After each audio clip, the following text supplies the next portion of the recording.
The Federal and Velavan Hypermarket jointly present the Thoothukudi Marathon 2024 to raise awareness on drug abuse. The event is co-presented by Edison Cardio Care Center, Tiruchendur, powered by L. Anand Jewelry and St. Mother Teresa Engineering College, Thoothukudi.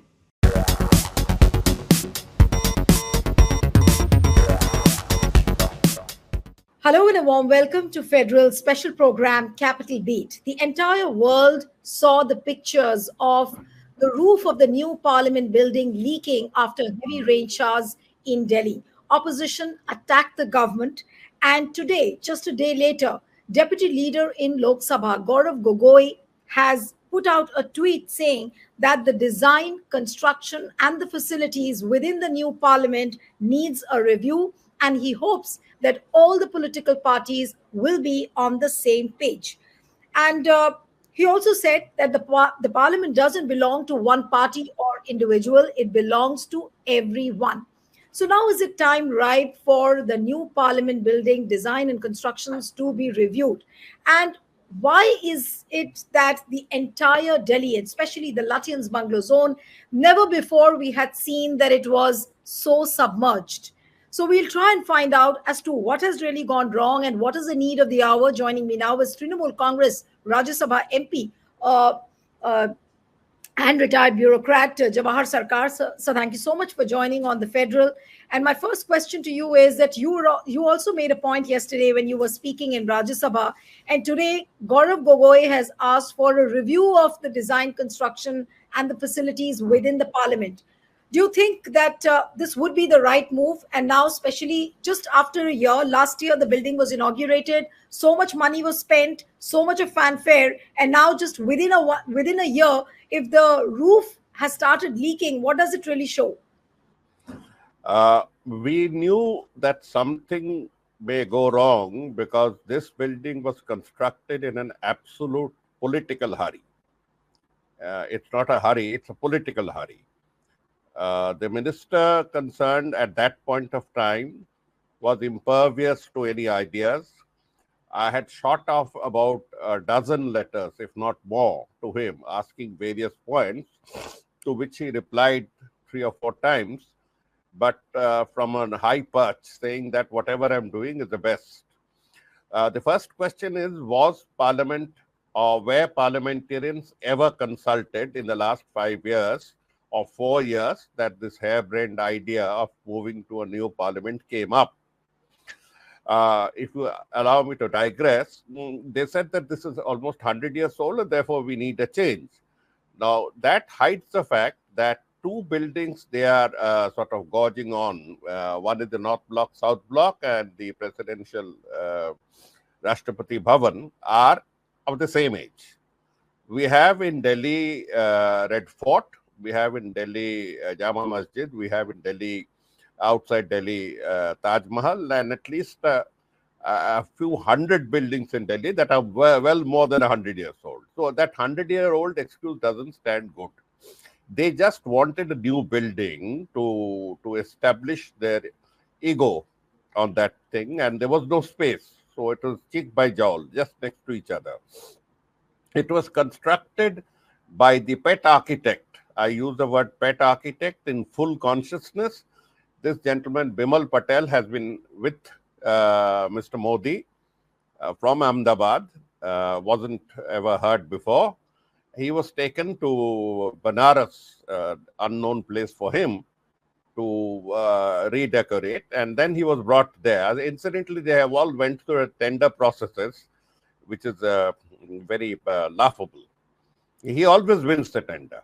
However, so he was brought in to design this new parliament, and he did it in a hurry. I'll explain one small thing about a hurry, what it means. The old parliament building has some of the finest jalis, the perforated windows, stone windows, carved with grace and intricacy. The new ones has just what we call sandstone slabs with printed cutouts by computer, which means that if a cricket ball hits it, it will go for a 6. So that's the type of thing that you could see happening. It was we were not taken in. It was like here you are being led in and presto, it's open. till today, nobody in Parliament really knows his way around. I can say that for all MPs. I'm fairly conversant, but no one knows. And they keep asking, where is this Bhulbhulaya and what is this road and this alley? So the Parliament is faultily constructed, faultily designed, faultily tasted in rather poor taste. It stands out like from one side, it stands out like one more mall or a theater in Delhi, same sandstone. On the other side, it looks like another five-star hotel. It doesn't have the aristocracy of the old Parliament building. If you want to talk of colonial architecture, I can give a long lecture. There has been no, but let's focus, Mr. Sircar. Let's focus on the problem which the Parliament has seen after a heavy rainfall, and which you also made a point. And I really want to focus on that. That what does it show? And Gaurav Gogoi has asked for a review. So, what should be the method? How should the opposition go ahead now on this particular issue? Because it's not an ordinary situation where the new Parliament just within a year starts leaking. That leak was shameful, and they said that some glue was missing. Now, if you use glue, and if you use plastic and glue and fiberglass and all that for a construction like this, well, the old Parliament didn't leak in 100 years. It didn't leak into the chambers in our chambers or passages in 100 years.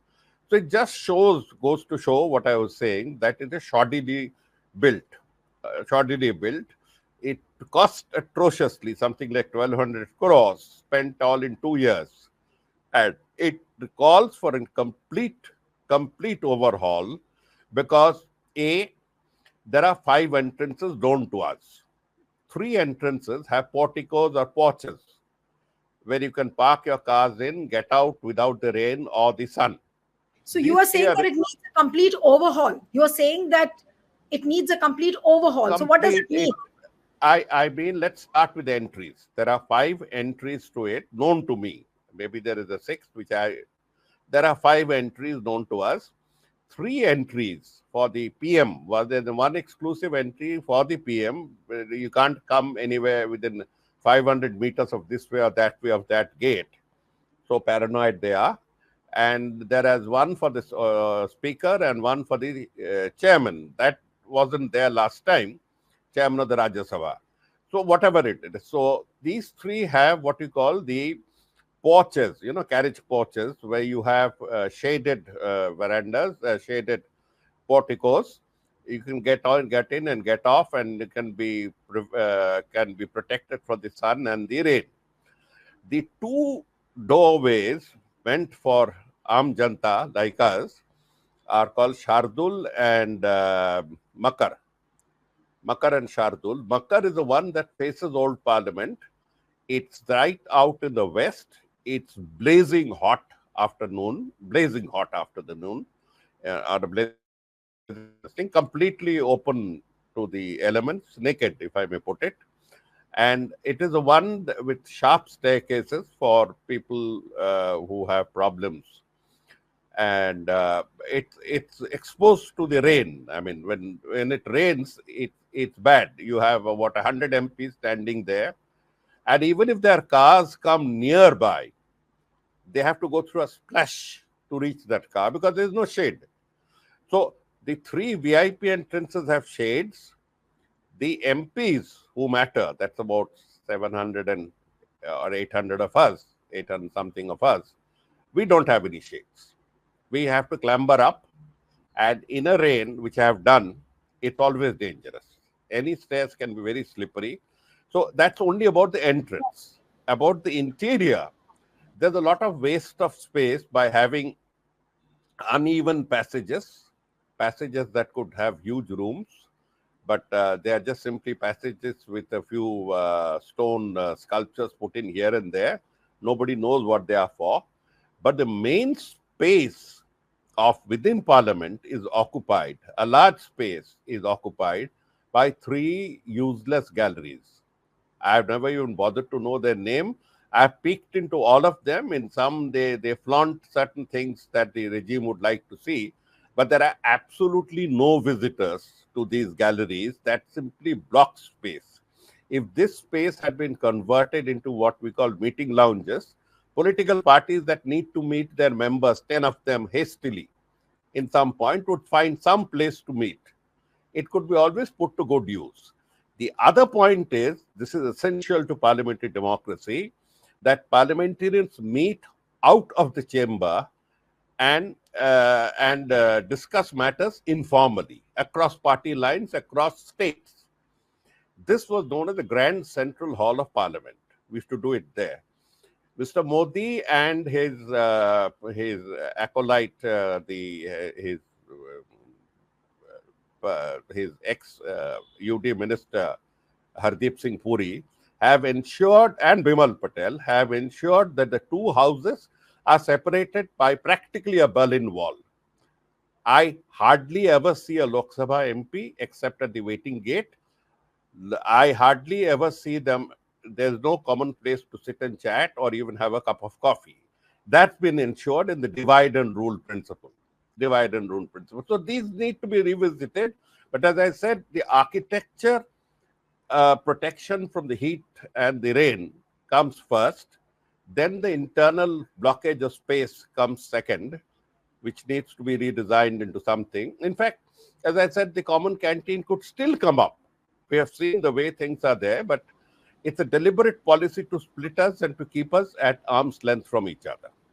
No, but Now, Mr. Sircar, you were talking about the architectural bit where you said that, protection from rain and heat becomes very crucial.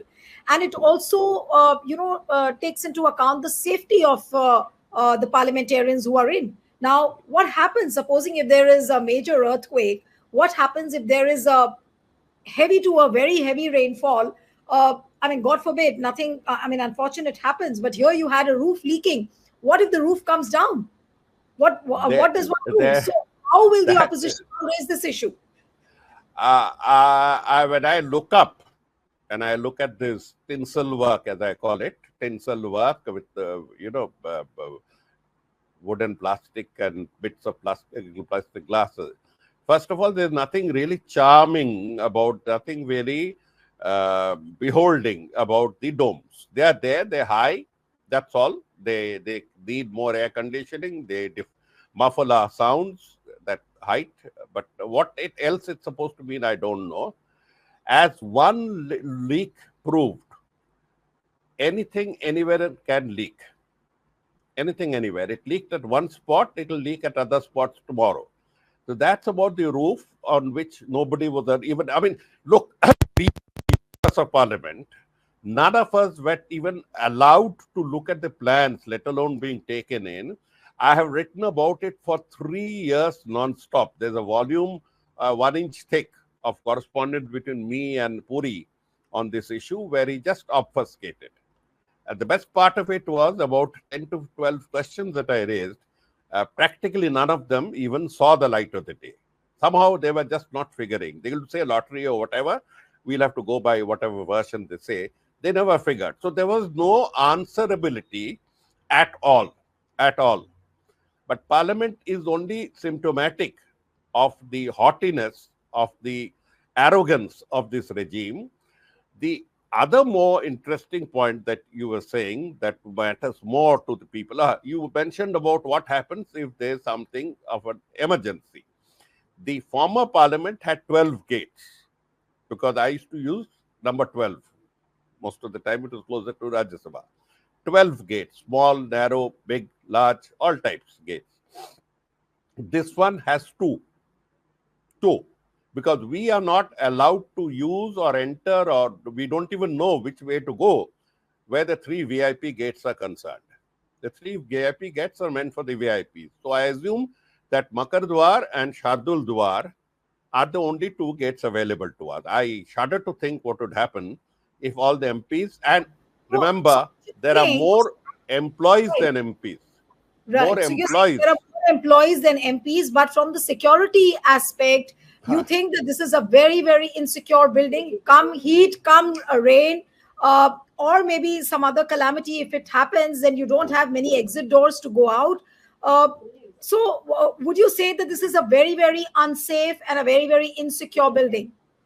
I wouldn't say unsafe and insecure. I would say it requires a relook, because I'm not an architect. As I said, the internal architecture and design are, to my mind, rather wanting. There, as I said, utilization of space for absolutely useless things. I'm not mincing words. Absolutely useless shows, which we don't require. Nobody was asked whether you required to have this showpiece that 5 visitors see or 10 visitors see. Because first of all, nobody is allowed inside Parliament. Visitors are hardly allowed except in droves of half an hour, 45 minutes, herded in after security checks, which always happens.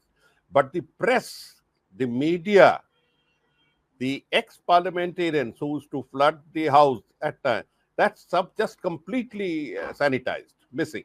In fact, till 2 days ago, they were locked into an aquarium, glass aquarium, and told not to come out of that aquarium. So this parliament has more official and security staff than parliamentarians. So if we are 850 of them, there are 950 of them. So if all of them make a beeline for the gate, God help us. God help us. So this sort of thing is there. After the pictures which everyone has seen, the lobby of, I mean, the lobby's The roof. bucket. Yes, and the bucket, the blue bucket, which everyone saw and tweeted also the pictures, raising questions on the design, on the construction quality, and the kind of time and the money which has been spent. What does it really show? Has it really exposed the shoddy construction? And does BJP or the Modi government, does it have really any answers? And what is a viable option now? Like Akhilesh Yadav yesterday tweeted that for the rest of the monsoon session, it is better we shift to the old parliament building. People have been hurt at what's going on. In my case, it's a little different because I have been asking questions, as I said, while it was under construction. Very few of us asked these questions while it was under construction. I kept on, and I have an evidence of about 1 to 2 inch thick of letters here and there on which nothing really came out. I asked about earthquake safety. We are in what is called zone 5 seismographic danger. So zone 5, are we there? They said, we put in additional costs to ensure that earthquakes don't happen. But if you put in a few hundred crores to ensure that earthquakes don't affect you, why don't you put a few measly crores to see that roofs don't leak and that the entries and exits have some shades, We don't have to come out immediately into the blazing rain. That's a sort of thing. Right. But one thing which was again noticed, and which you also made a point yesterday in Rajya Sabha, that, this hydrographic balance of Delhi has been lost. Now, there are so many buildings, the Pragati Maidan Tunnel, you made a mention of that. You made a mention of the Central Vista project. Now, there are many more things where, the buildings are just collapsing, whether it is the bridges, whether it is the expressways, whether it is the Ram temple, not to miss that, how the roof of the Sanctum Sanctorum, it started leaking. Now, what would one say to this? And Prime Minister Modi claims that this is a world-class infrastructure that the Modi government is trying to build. They are living in their own paradise. They are living in their own paradise. From the reactions, from the very aggressive reactions that you get to suggestions, one of the major reasons of keeping a republic or a democracy alive was to elicit a second opinion. If somebody tells you you have this problem, you immediately go and ask somebody else for a second opinion. In democracy, the second opinion is provided by the opposition. They may not be sweet and sugary, but they tell you what their constituents tell them. So you have a second opinion. Now, the second opinion has been assiduously crushed. I've been around for 3 years plus, and this has been crushed. We have never heard of 146 MPs being expelled. Nowhere in the world have they expelled so many MPs. Now, this being the arrogance, the utter impudence of this regime, and leopards don't change their spots so easily. So whenever you raise about it, they belittle the problems. They belittle unemployment. There's hardly no unemployment. My statistics shows there's no unemployment. So, but when you open an employment opportunity, you have hundreds and thousands of people going and stampeding there. You say that was one-off. I mean, there's this thing of denial, there's a thing of make-believe and denial that these would be later judged by historians to be the hallmarks of this regime. The hallmarks of this regime is A, blow your own trumpet and do it very loud. B, the Vishwaguru complex, that we are Vishwaguru and everything. In medicine, we are Vishwaguru until we start poisoning the whole world with cough syrups. That's one. The other is denial. They don't want to discuss. I have raised it in the assembly, in the parliament discussion. The very day that it was raining, I was discussing inside the building in the debate on the urban development ministry that this building is faulty, that this building calls immediately for protection against rain and sun. It's there on record. But I wonder whether the minister or the ministry has taken cognizance of it. So this denial thing is intrinsic to anything of them. Any international report of consequence of the United Nations comes out, they go on denial mode and say, "Mere Ram Bhakt ne ye kaha." So that is correct. You are wrong. And not only that, we get this advice from not only the government, but we get this advice from people who are supposed to be neutral. Even they join in this what shall I say, thrall. I call it the game of thrall. They are in thrall. People who are supposed to be neutral, like even the parliamentary affairs minister. I want to go higher. It's not decent. But they seem to be in thrall of the government, saying that whatever is being done is the best that has ever happened in the last 5,000 years, maybe from Mohenjo-daro. That sort of complex. It's sad. It's sad to see logical humans behave like this. But Mr. Sarkar, this speedily constructed world-class infrastructure, in the words of Prime Minister Narendra Modi, what has it really done to the capital city? Like what you mentioned, there are many other projects, the Pragati Maidan Tunnel, then you have the Central Vista project, and there is so much of flooding across Delhi, especially the Lutyens Bungalow zone. We never saw so much of flooding. We saw pictures of the Press Club of India, submerged.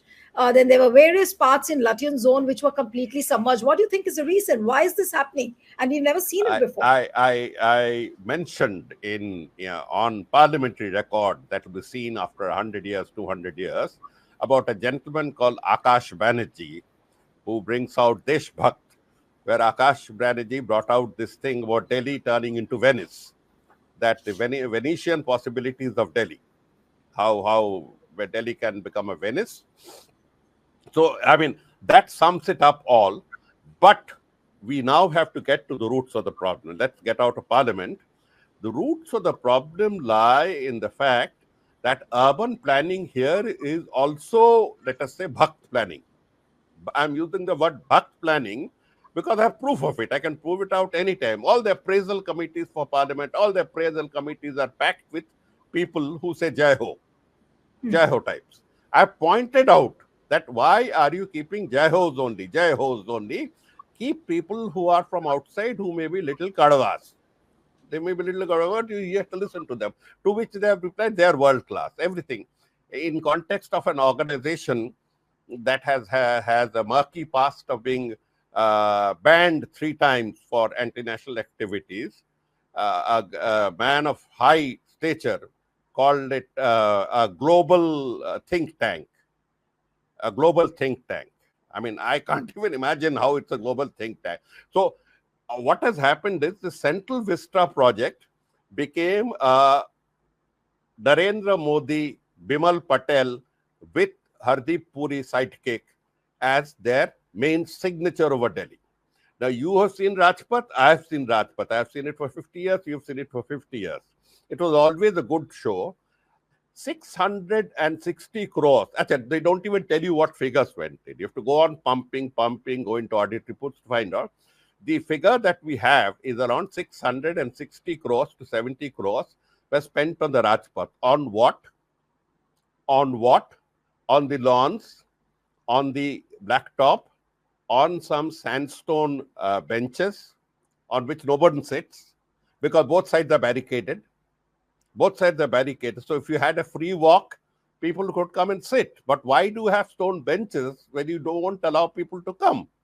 Stone benches and a few stone lights and stuff like that. But what more dangerous is you have subways to cross, a place there where people are not there. I mean, I can't understand the whole logic. But anyway, chalo, subway per se is not a bad thing to have. It's a good thing. It's a traffic easement. These subways are first to get flooded. These subways are the first to get flooded. But the Central Vistas planning did not take into account the hydrographic atlas or map of that part of Delhi. Now, what do I mean by hydrographic atlas or hydrographic mapping? See, under every city, especially if the city is near a water body, we are next to the Yamuna, Calcutta is next to the Bhagirathi Hooghly, there are what we call underground channels of water that pass through, because it gives way to underground chutes, underground rivulets that dry up, that accumulate. You have aquifers everywhere. I mean, water-bearing zones under the earth, which you pump out for groundwater. Now, you have to be very clear about this underground thing. Now that you have sonography and other methods, you must be very clear where the water level is, and water incidentally can find its own level and will find. Now, this problem, if they had studied it instead of first taking the top first and then going down, rather than look at the down and then go up logically, they even think of museums in terms of ye mera kamra hai, isme khud ghusayenge, that sort of thing. They just convoluted thinking. So what has happened is the so-called CCS buildings, you will get used to this term very soon. CCS means Common Central Secretariat buildings.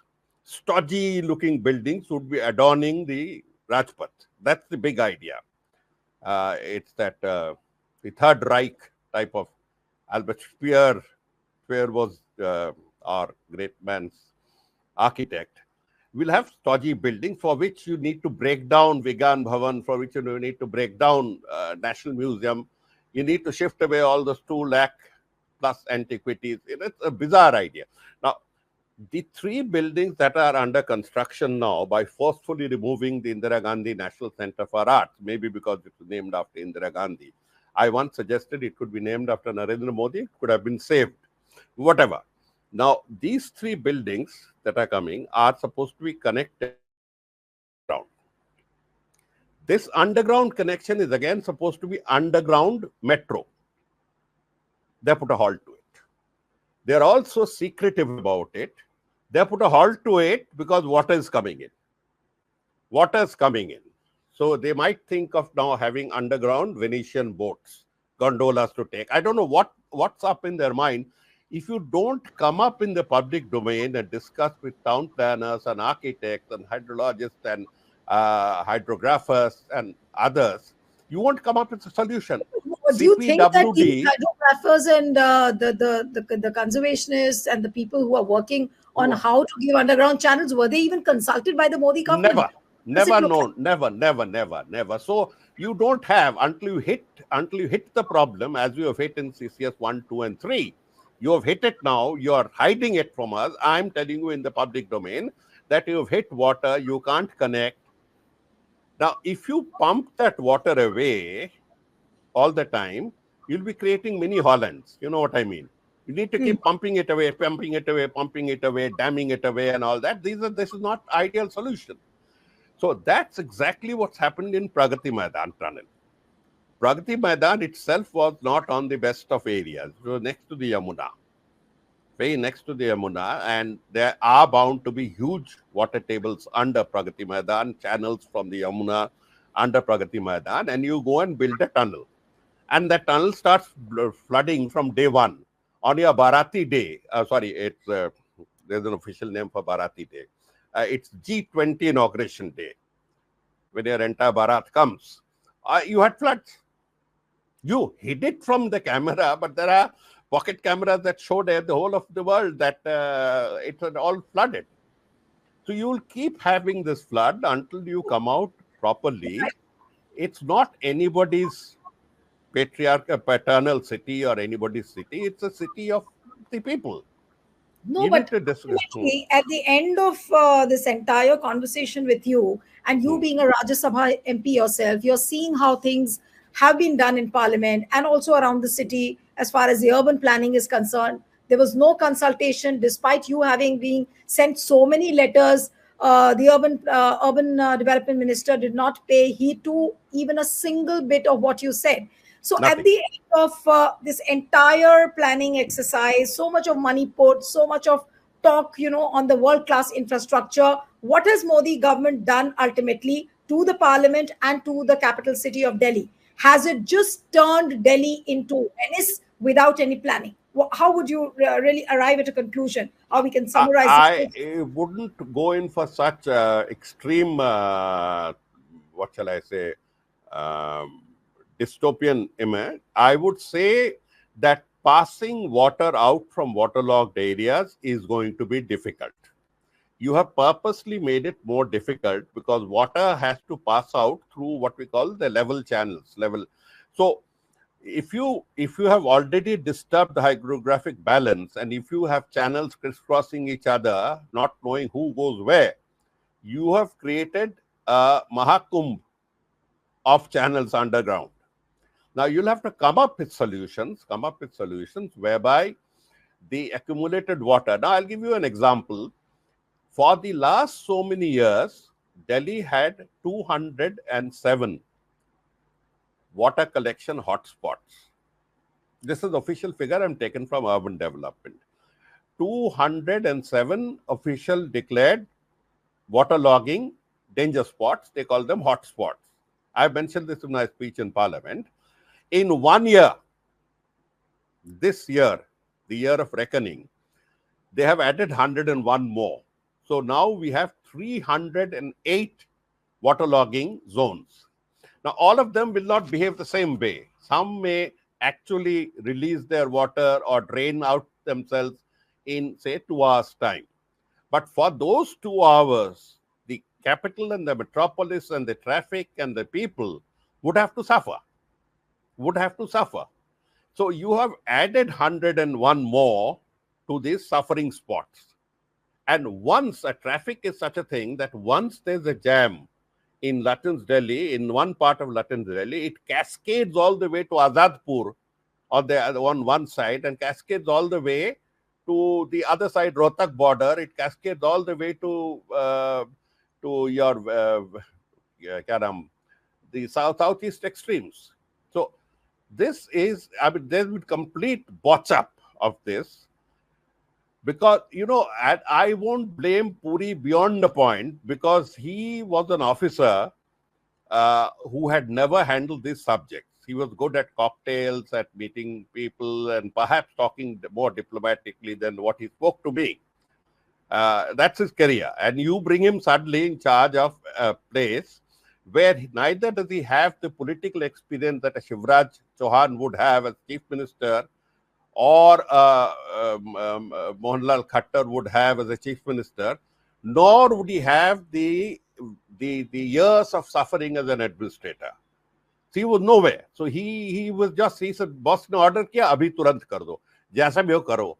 So jugaad karo. So jugaad karte karte, you have come to such a stage when you now really need very, very strong planning. And this is not only an isolated case of the Central Vista, Pragati Pragati Maidan tunnel, or the leaking parliament, or the parliament exposed to rain and sun, but it's the same thing with 7 of our airports have crashed in 1 year, either crashed or leaked.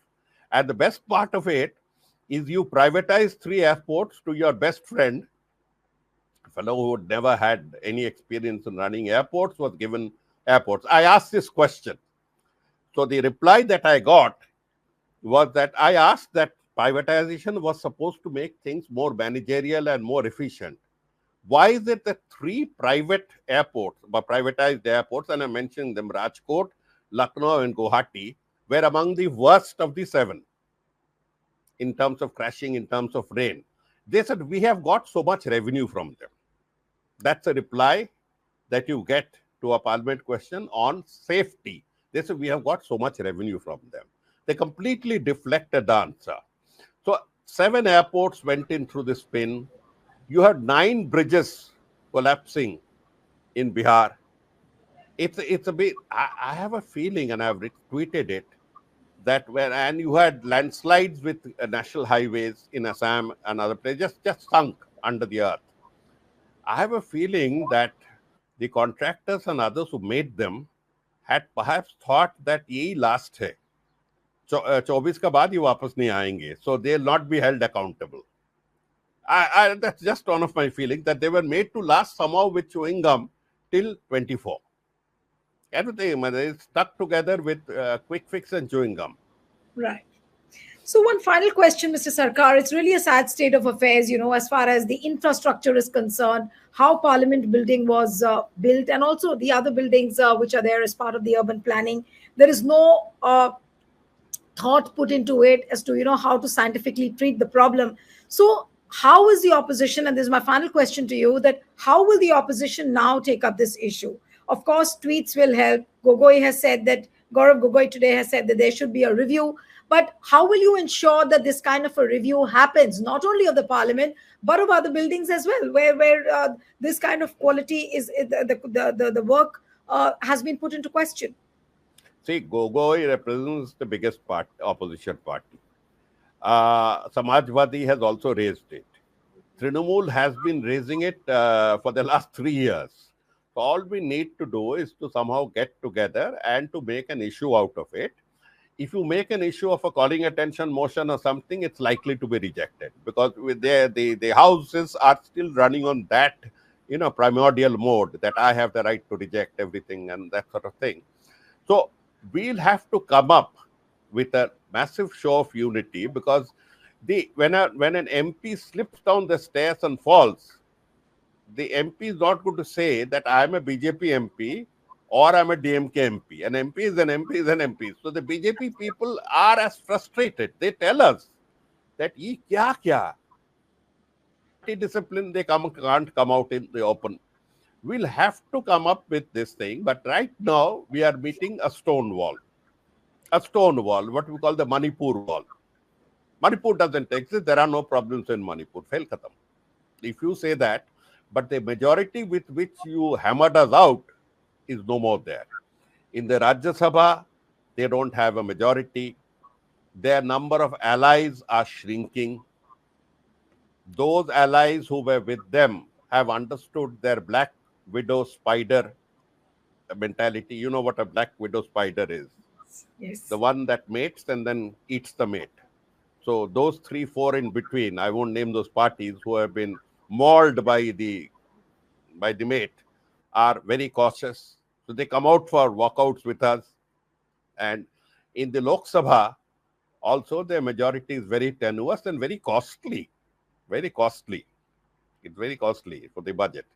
So we hope that this sinks in, and the houses allow these to be raised as common issues rather than partisan issues. See, the bit of politics will come in, I told you so, and all that will come in, but chhati badi rakhiye na. You have a big heart and say, okay, I've heard you. Now let's get moving on this. Right. But one good thing I found, that Mr. Khattar is different from the other minister.